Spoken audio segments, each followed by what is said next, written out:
Tres, dos, uno, go. Welcome back, everybody, to the Triad of the Force podcast, a podcast from three Puerto Rican friends coming together to do deep dives into Star Wars and other nerd-related media. Today, as you can see, Nani is still on midterms, so she cannot complete the triad, but we have the wonderful Tori Fox to fill in and help us with, carry Nani's carry load the here. torch. Carry the torch and help us with our regularly scheduled programming. So welcome, Tori. Thanks for helping us out. Thank you, and best of luck to her. You know, I have big shoes to fill here, so I'm doing my best. The thing is, like I was texting with her a little earlier, and she was like, "Oh, you gotta wish me luck. The hardest test is coming up," and I'm like, "You don't need luck. She is so fantastic. She's gonna get it. She is, and No like problem. she's one of those people that always says that this test is so hard. I need to study so much, and then she goes and gets 100 and ruins it for everybody. Yeah, she ruins the curve. Yeah, in Spanish, in Spanish we say rompe curva. So she breaks the curve and just like makes everyone fail while she's passing the test. So I mean, we'll still wish her luck because it's the polite thing to do. Of course, but she's got it. We know. She's going to do 100. So yeah, she might even get a bonus and get 110. Then it'll be like, really. But anyway, for everyone else.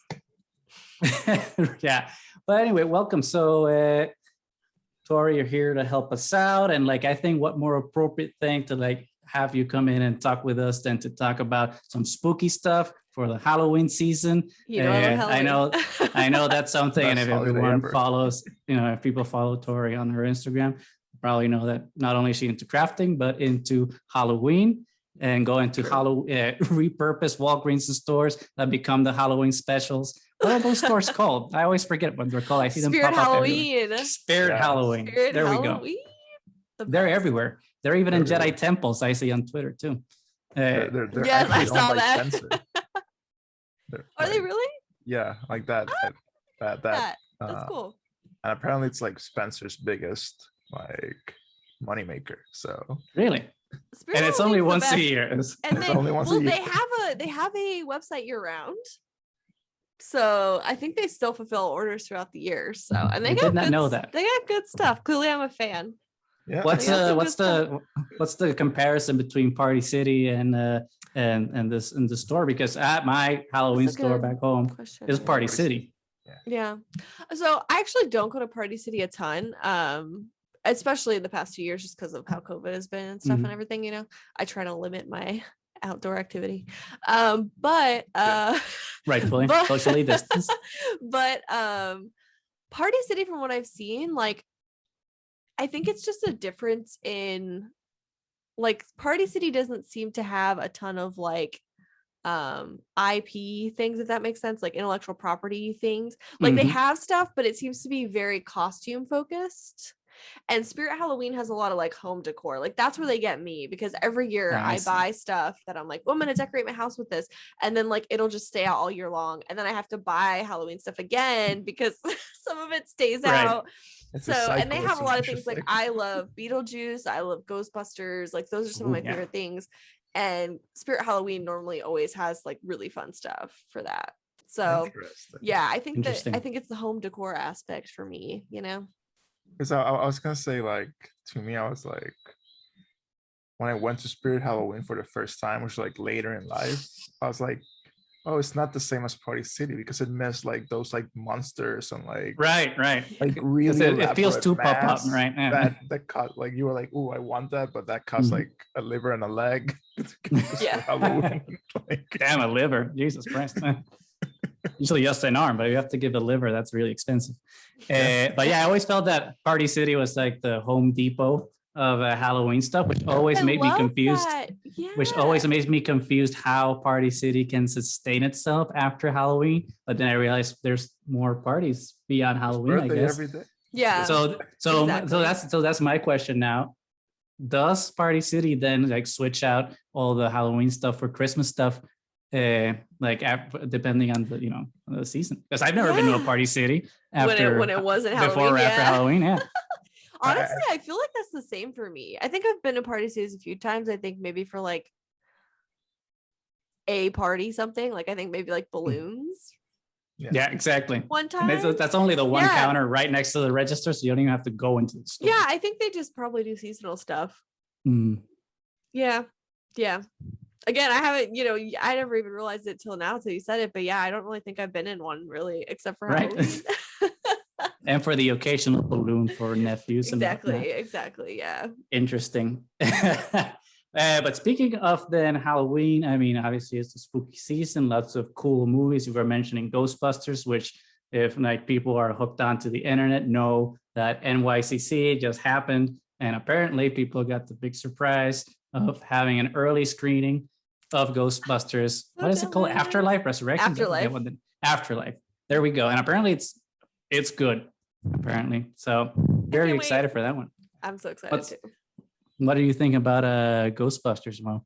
What do I think about Ghostbusters? Your expectation now for Afterlife. Is this the one with Stranger Things kid? Yeah. You see that's the kind of thing. Like I saw that trailer and it derailed from the story because I was like, oh, it's just a Stranger Things kid. Like and that was so. I'm neutral about it, but let's see. Like I'm open to watching it. Exactly. Yeah. It's Ghostbuster at the end of the day. So exactly. I just found that the trailer was weird. I mean, obviously I'm looking forward to it. It's like even if like a trailer doesn't get me going, I'll still go see the movie. But the trailer struck me weird because the vibe was kind of too serious.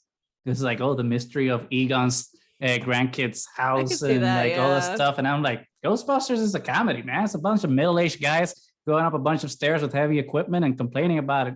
That's not about like, I don't know, serious mysteries about family legacies. So I don't know.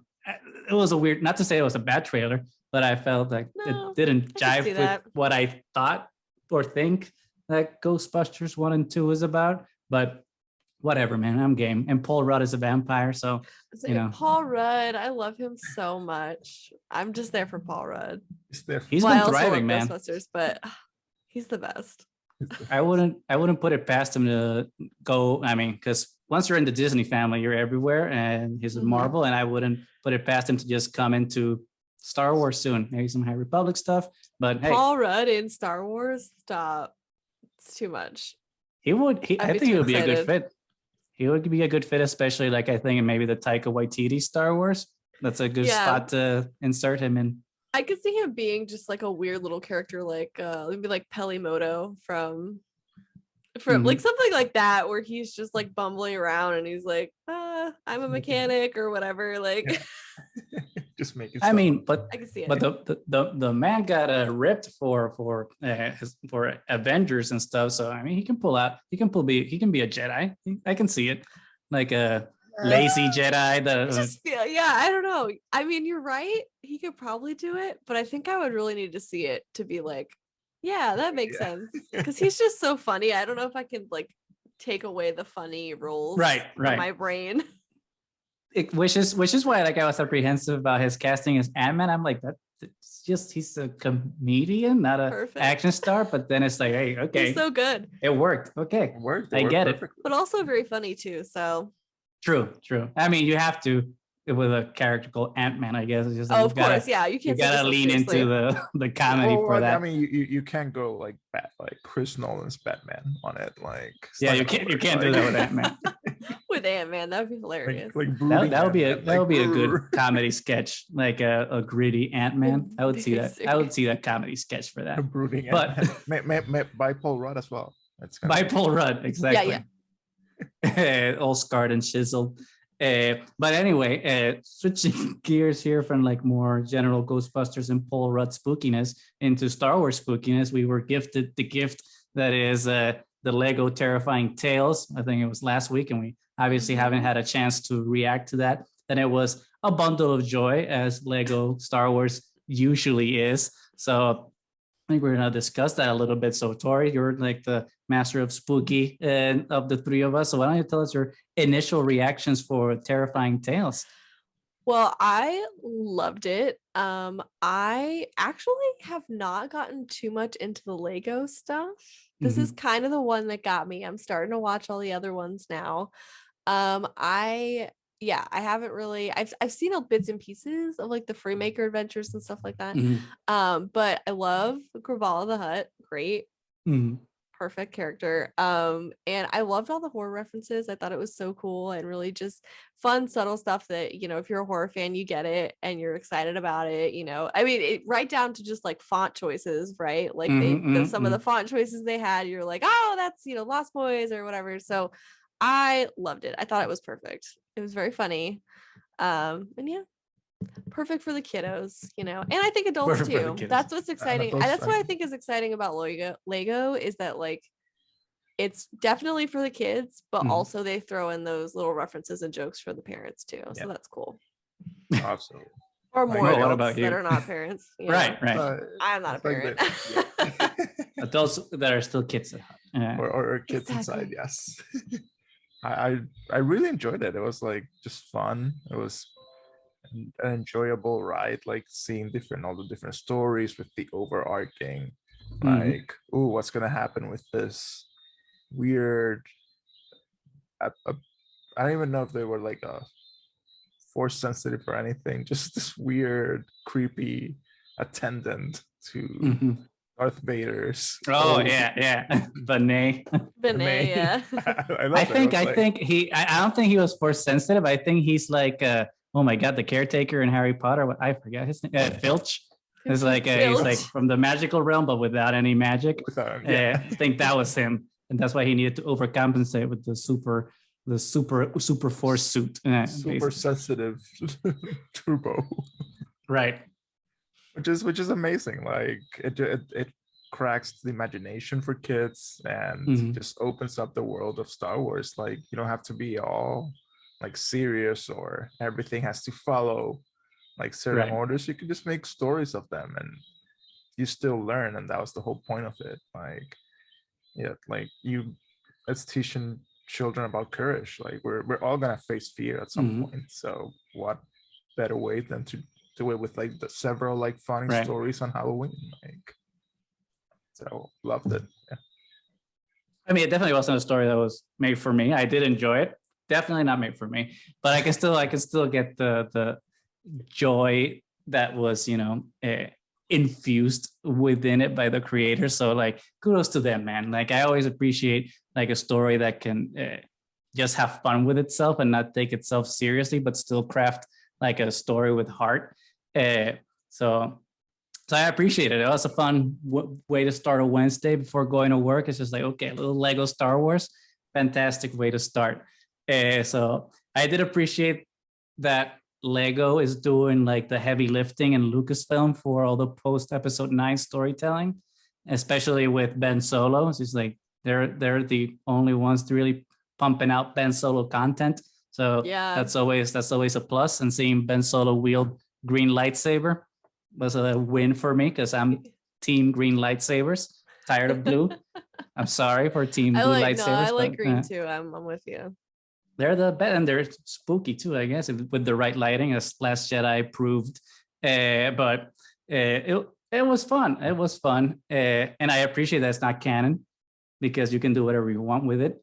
And then you can make it an access point for people that don't know or care about Star Wars to be able to come in it without any, without any baggage. You're like, okay, just watch it and have fun. And there's no consequence to anything that's happening. It's just a story that you can watch and enjoy. And if you like this, there's other stuff that's like it or not like it that you can invest yourself in. So it was a lot of fun. And I did appreciate that they took a story from each era to like make their spooky stories in, like obviously sequel trilogy with Ben. That was really neat. Very smart.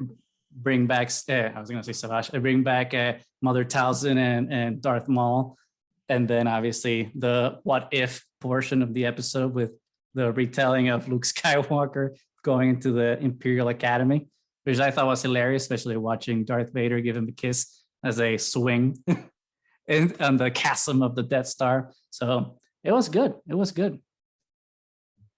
I love the pacing of it too. Like, Mhm. and it's in a way they were like self-referential. Like Mhm. I love when they were like, oh, like Poe was like asking Jabba like, oh wait, you're turning the Sith castle into a hotel. I'm like, yeah, that's totally Disney. They just grabbed the swamp and turned it into a bunch of hotels. Like, Right. And the like, I was merchandise, like, everything. yeah, like be like all the consumer mindset of like, oh, now we own Star Wars, so hey, just buy everything. Like Mhm. it felt like at least they were, whoever wrote the story was also kind of like taking jabs at Disney in a way. That's Yeah. what I felt. And I think the best story was like it that the Wookiee spa. Mhm. Because it felt like those stories where it's like Darth Vader and son and Darth Vader and daughter, which is like Mhm. little like kids books of like Darth Vader doing things with like Leia and Yeah. like Mhm. Luke when they were kids, and it just felt like so wholesome. Like, oh, they're shared, like finally having their father and son moments and like learning about like it just was just heartwarming from its own perspective. So You can count on Lego to give us what Star Wars just refuses to give us, which is like just families being happy in some way, shape, or form. Like it feels like it's just like Star Wars just refuses to do it, and it's like, God damn it, just make so anybody be happy in this story. And that's the good thing about Lego, just happy for a little while, even though it's 20 minutes of it.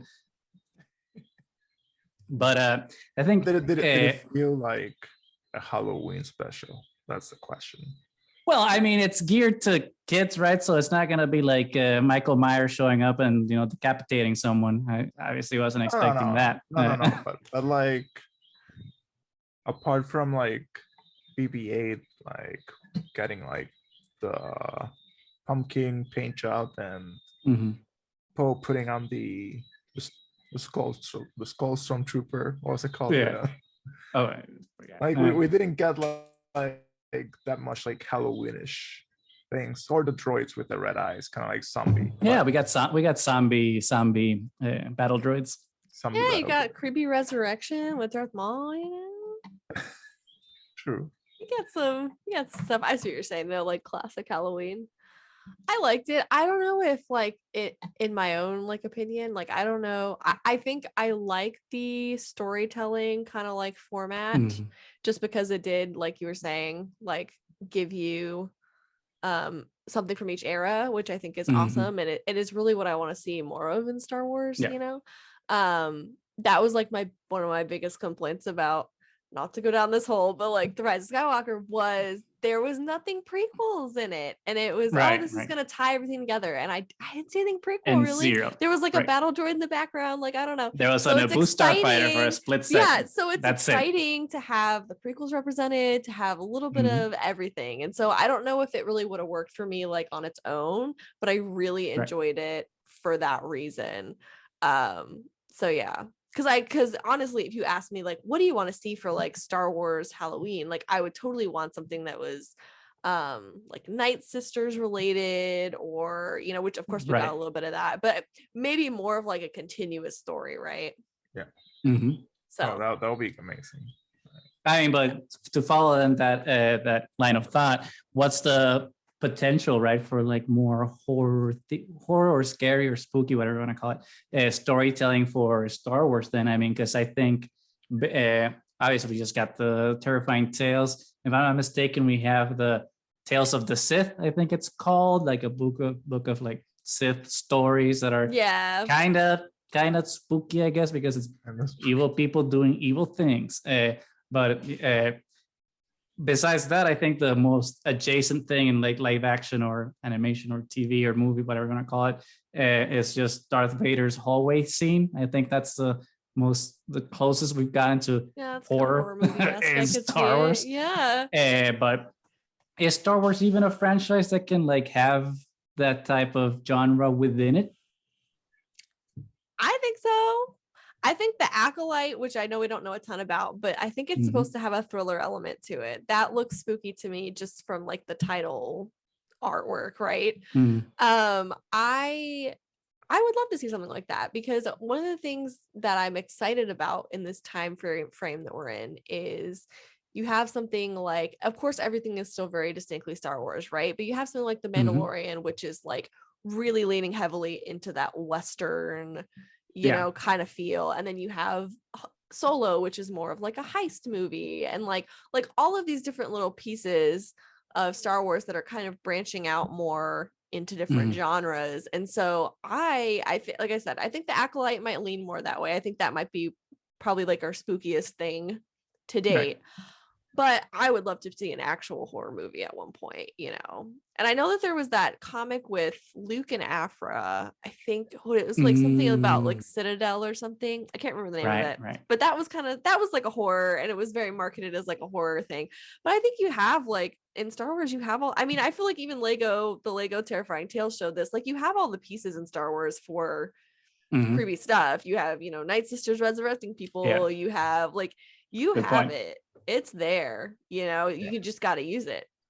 I mean, absolutely. Because I remember when I was playing Fallen Order for the first time, and I did the mistake of, instead of going to Kashyyyk, as I probably should have, because you can go into any planet in whatever order you want. I was like, I can do Dathomir. I got That's Dathomir. fine. We'll go straight. I got it. I got Jesus Christ, that planet scared the living bejesus out of me. Like I was just like, oh no. I was just like hightailing it out of there because I was not prepared for it. It was terrifying planet with all the Night Brothers and Night Sisters trying to kill me. I was like, this is the playing Resident Evil or something. So based on that, if a video game could do that to me, I can imagine what they could do with like some spooky storytellers decided to, okay, we're gonna make a feature-length film out of this, or even doesn't even have to be a feature-length film. We can just do some Disney Plus limited series or something to whet the appetite. We don't have to go all in and just be either movie or TV show. We can just do a limited series, and that's fine. And if it worked, then you can do another one. Or if it didn't, it's there for everyone to enjoy. True. I mean, would it happen? I don't know, but hopefully, I would love to see it someday, where they just embrace everything, because again, it's they, like Tori was saying, like everything, all the elements for amazing horror, and like everything's there. It's will they take the leap? I guess if there's money that's down the rabbit hole, I'm sure they would. I don't know. Do we feel that Lucasfilm is being like I don't know, like pulling the trigger with being different with Star Wars, or do we think they're being kind of playing it safe? I think we're getting there. That's what I think. I think we're getting there. I think it might not be as quick as some of us would like. But I think we're getting there. I think, again, like I keep going back to the Acolyte, but I really can't help but feel like that's going to be a game changer. Like I mean, even, who's to say, I mean, we know literally nothing. We know a little bit about Obi-Wan, but we know nothing about Book of Boba Fett, really. Like there's so many things coming out that who even knows what awaits, right? Like we could already have more of this kind of like genre exploration ahead of us that we just don't even know about. But Acolyte, with the director and how she is and her ideas, like she basically came out and was like, I like the weird parts of Star Wars. Like I like the really weird stuff. So let's, so I'm hopeful in that, we are going to see that, hopefully. And even if, and this is like the easiest thing that you could do, again, we have magic and we have, witches, and we have all these things that you could use that would be horror on its own. But even just from like the creature aspect, like you could have a creature feature like Alien or whatever. Like you could do that so easily. Alden and I, this is a shameless plug, but Alden and I we had last October, we did a whole thing where we talked about, if you can make a Star Wars horror movie, what would you do? And it would be so easy to like have maybe stormtroopers abandoned on like a base on Hoth, and like a Wampa made its way in, or something like that. Or on Endor, it's just Ewoks. I mean, for real. Yeah. You have so many different options, we had one, I think, where it was like they were in a submarine on a water planet, and there was a Night Sister that was like captured. We kind of went the whole route. You know how they had Darth Maul in that like sarcophagus box thing, that box thing, but Dianogas can communicate through the Force. So she used the Dianoga, like, you know, like there's so many different things you could do with what you have. It's there. Interesting. Oh, you were saying that, and before you had mentioned the creatures, and all of a sudden I was just thinking, why don't we just do a crossover with xenomorphs? It's just Jedi trapped in a ship with xenomorphs, and they're just hunting Jedi down. I mean, ET's species exists in Star Wars. That's why true. can't we just pull some others over there? Like, why not? That's very true. I mean, maybe ET species is actually not a kind species, and ET was the exception. No, maybe ET was the nice one trying to escape. No, they're his nice. People. No. I can't accept that. I'm sorry, you've gone too far. You can't accept that. But talking about all the other shows that are coming, I agree that the Acolyte seems to be like the most exciting one, just because it also doesn't have to do with the familiar. I mean, not to say that we're not excited for Book of Boba Fett and Mando season 3 and Obi-Wan Kenobi, obviously, but it's definitely, and which is why I was asking before, right? If Lucasfilm has kind of the guts to just go do different things, because it feels like all these live action things that they're going for is just familiar. It's just like, okay, well, you love Obi-Wan, here's Obi-Wan. You like Ahsoka, bam, there you go. I mean, can you blame him? You got to capitalize on it a little bit. No, but yeah. I absolutely, I don't. If I were Disney, I would do the exact same thing. So like, I absolutely don't blame.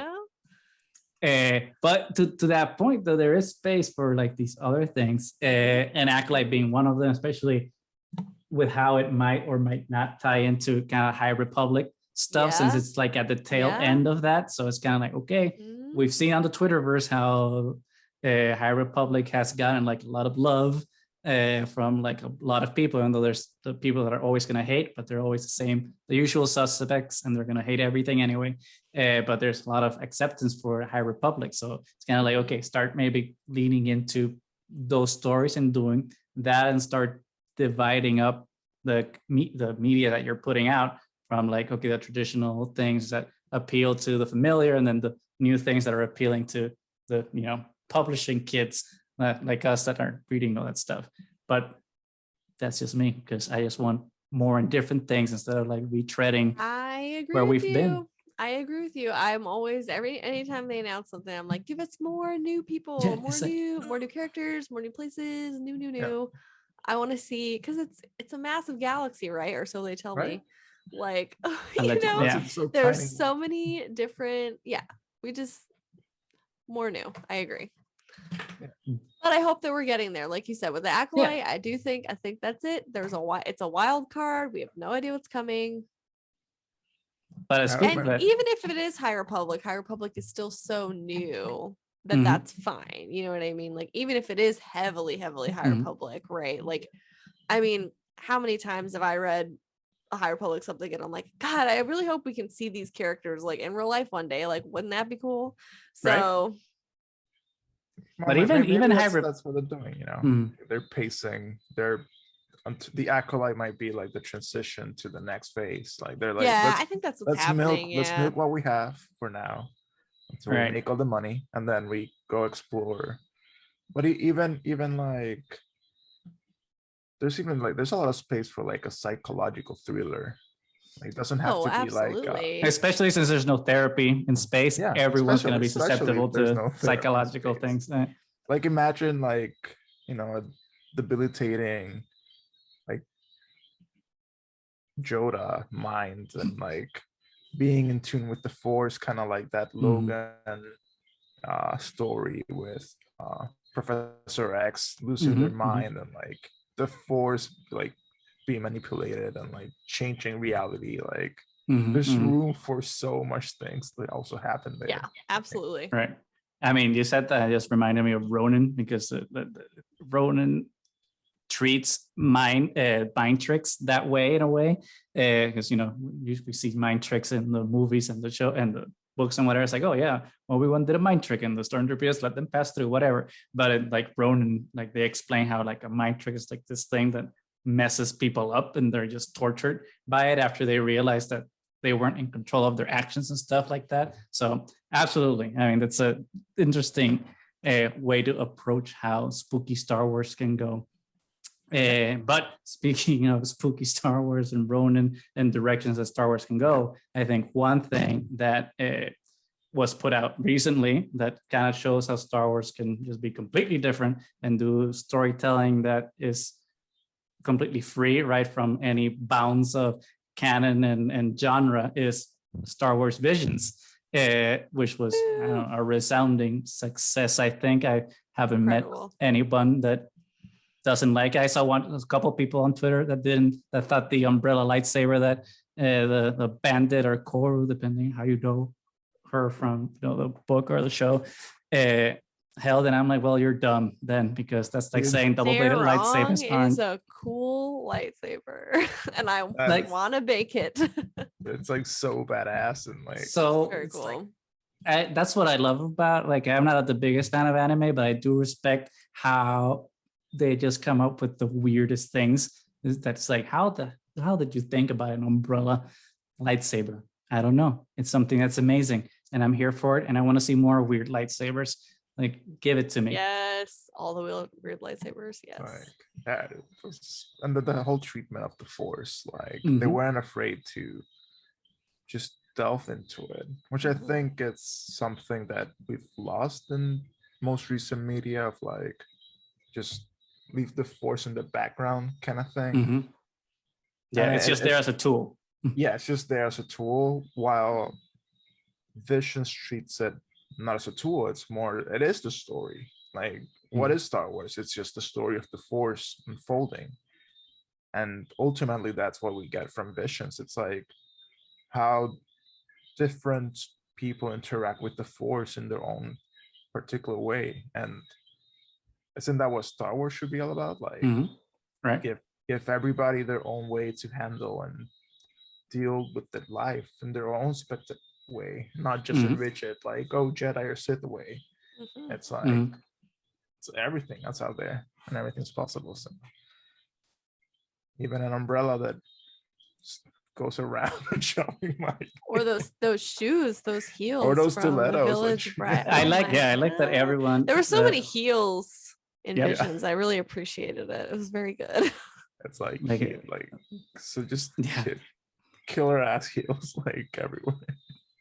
Very well. I think, if I'm not mistaken, like, you and Alden had the opportunity to talk with the producers of Visions. Am I wrong and remember? Yes, we got to see it a little early. Yes, it's very exciting. That was a fun little thing. So why don't you tell us a little bit more about that? Obviously, since we couldn't talk with you about what your original thoughts were on Visions, and why don't you kind of tell us what your thoughts were, like some of the things you learned maybe from that interview for some of the people that haven't seen it. So fill us in there a little bit.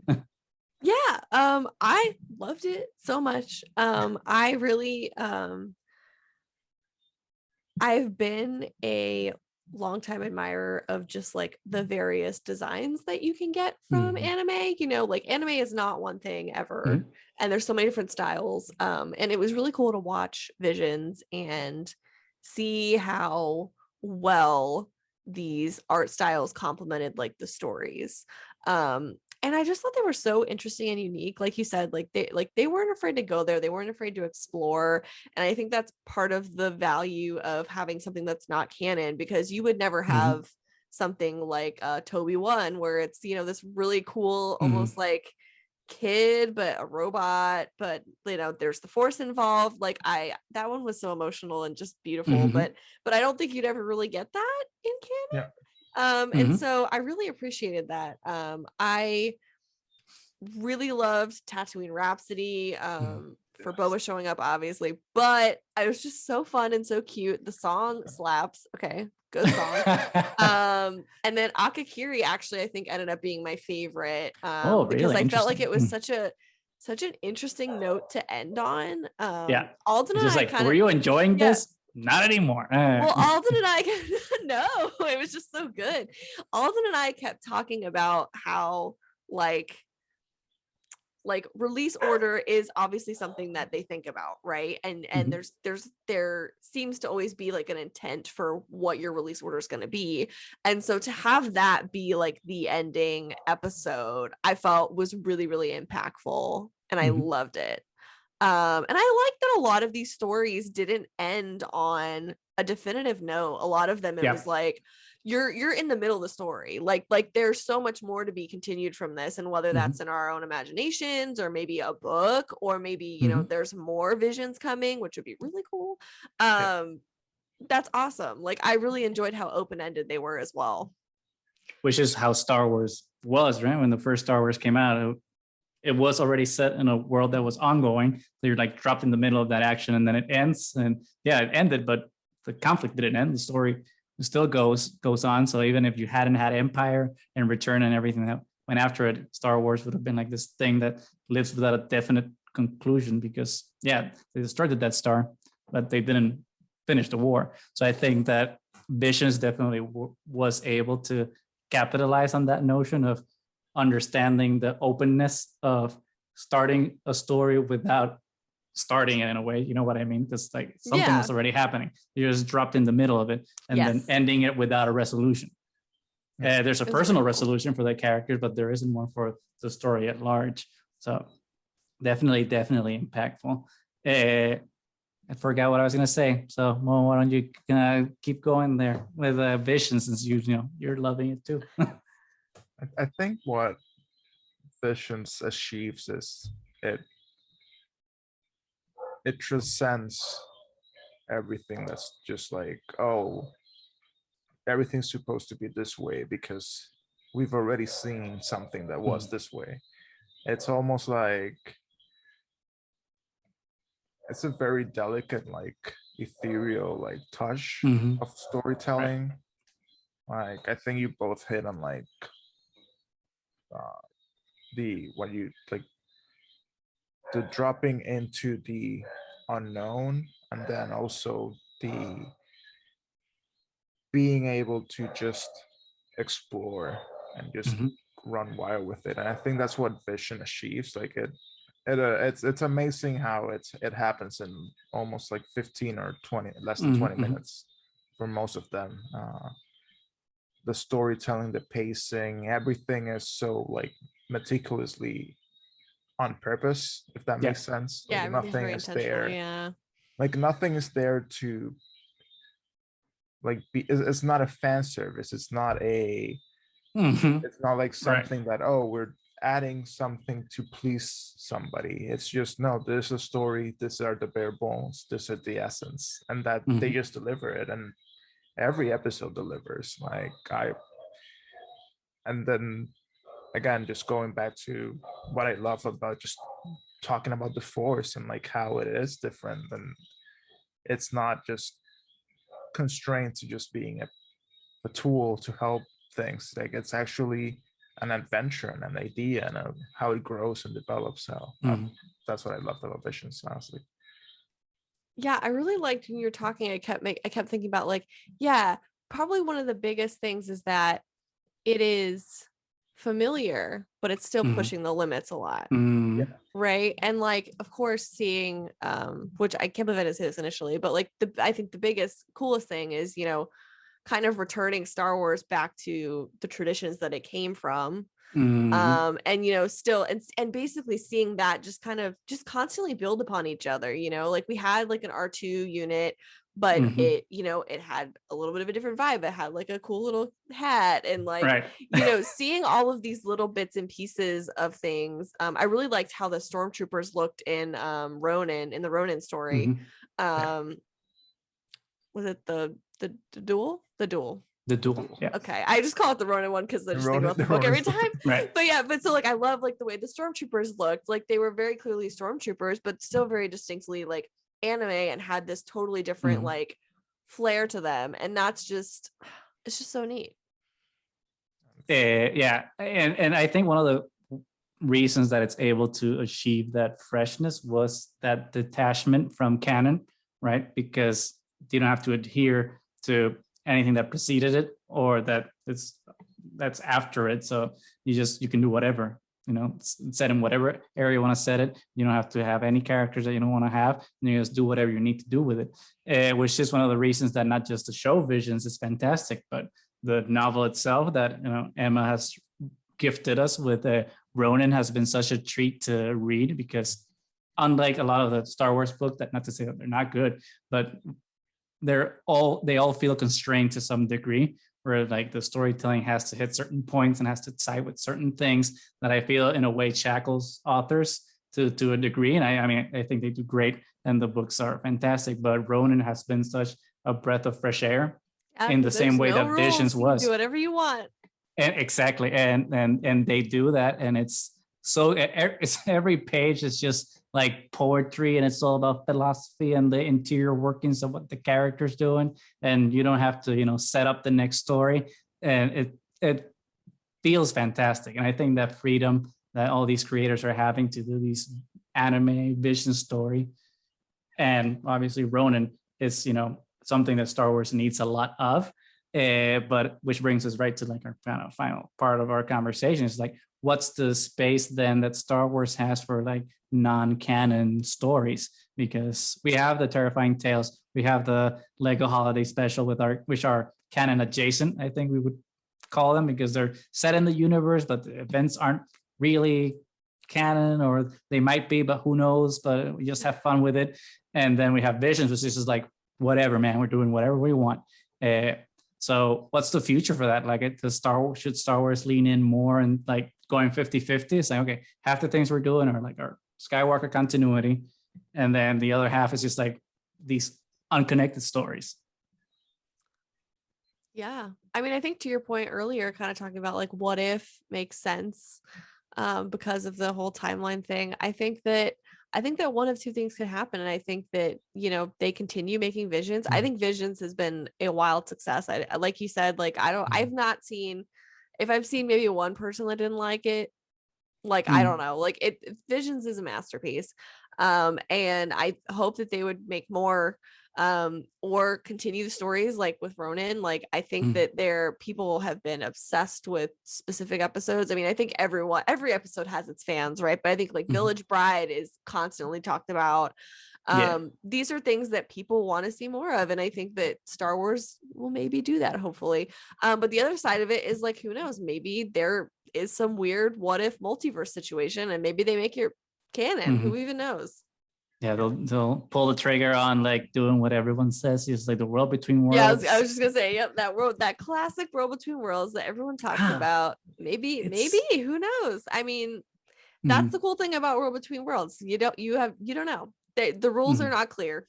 Yeah, just have fun with it, or also, you can still be canon and like take a page from the Bible, like have different versions of the same story and claim they're all the same. Like, that's exactly how I view certain pieces, like the I'm gonna mess it up, Tartakovsky, the original Clone Wars cartoon. That is like was my first that was my first Clone Wars. I loved it. It was so good. But I always think about that as like, that was kind of like, because it was really kind of almost non-canon. I know at the time it was canon, but you look back at it now and you're like, this is very exaggerated, and this is very like this would not really maybe be possible in the Star Wars universe. And I think that when I watch it now, I watch it through the eyes of, this is maybe like a story someone would tell. Right, like the kids on Canto Bight talking about Luke fighting on Crate, like that kind of a thing. So yeah, why couldn't we have something like that? Because that and like even the whole intro has always been like, if we have like Once Upon a Time, and you can change that Once Upon a Time, Star Wars intro is a long time ago in a galaxy far, far away. Like events are gonna change, like people are gonna retell stories differently, and maybe they'll exaggerate some parts and somebody else will exaggerate some other parts, because you change where the story is gonna lead, and that's the whole point. Like, give us those aspects of Star Wars, like make it open-ended in that sense. Yeah, I agree with that, like interpretation, like for stories within a canon, because I don't think like people should get as obsessive over details as they do sometimes about like, oh, that's not the color of the lightsaber in the book because this Yeah, other or thing. like And it's like, the whole well, you know, Kanan thing with yeah. Bad Batch, like yeah. Which for me, it's just like, I mean, they're just interpretations of, as long as like the main things Yeah, that the happened main point is still achieved. is you hit them, like that's what matters. And you know, it's Yeah. just All a you need. thing of interpretation of the storyteller. But I feel that way about the canon stuff, right? I do think that Star Wars, Lucasfilm, Disney, whoever you want to say, should lean into just doing like all these like non-canon stories and just go like Legends. Screw it, we're gonna keep putting out Legends books and continue stuff after Yuzhan Vong or whatever, and just put stories out for that for those fans that like can't let go for Legends. Here you go, you get more stories. Visions, it keeps going, and I think that just makes, I think that's just better for storytelling because one, you can have more diverse storytellers come in and tell stories that they want to tell without having to fit within canon. It's like, okay, if my story doesn't fit what's going on in the Star Wars canon universe, then we can put it over here in the Legends or in the Visions, or if they do like a other cultural Visions analog or something, and then just like keep pumping out Star Wars stories that are relevant to writers and obviously consumers that can live in whatever medium that they need to. Because like, what's the point? We just want good stories. Yeah, I get that. I think for me, I enjoy canon. You know, Yeah. I like to see where things fit. I can appreciate, and I think it's really, really neat that there is like an entire section of people at Star Wars that it's their job to make sure everything lines up. Like that's super neat. But I agree. I think from a storytelling aspect, like there's so many different things that can be done. And like, why not? Mm-hmm. Why not? You know, just give it a different label. Yeah, it's just that using the world between worlds to start bringing all these things together, it's a slippery slope, at least for me, because at least how I interpreted the world between worlds from Rebels, it's just like, that's not the point. It's like the no, I agree. So it's got to use it for that. It's just kind of like, you're making that lesson not matter because now you can do whatever you want. So I don't know. I think the world between worlds is a very precious thing, and we should definitely revisit it somehow because we need to see it. But yeah, it's, I don't know, maybe Rey uses it to teach Finn about the Force by going into, I don't know, another Lego special, by going and seeing other stuff from the history of the galaxy or something. I don't know. But I mean, now that I said that, I definitely want that Disney Plus show of Rey in the Jedi Academy training Finn. Disney, if you're listening. Or maybe the end of the Acolyte as somebody opening the portal, and then on the other side they see Rey. Oh, Jesus. That'd be cool. That's a good Lucasfilm. I'm down. I know you're listening. Here's the thing. I'm down for some weirdness. So give me some world between worlds. Give me some Mortis.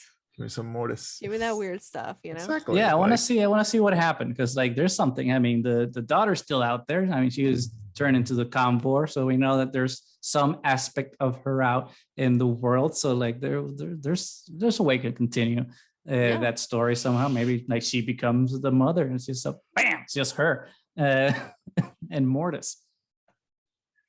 But I think I think there's a lot of insight here that Lucasfilm should definitely be paying attention to.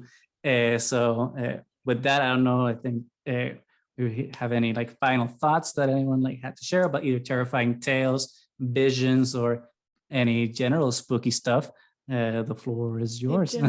General spooky stuff. Ooh. Yeah. Happy Halloween. I don't know about general spooky stuff. I'm trying to think. I don't know.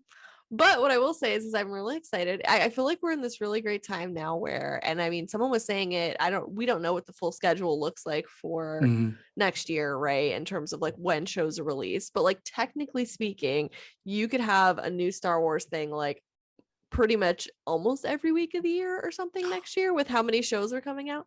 So we're just in a really exciting time. Yeah, we're gonna be busy. And I'm excited for new stuff. I'm excited to see hopefully some kind of like pushing the boundaries, doing some weird stuff. Who knows what awaits? I'm very excited, but I am really happy with the things we've gotten in the past couple months.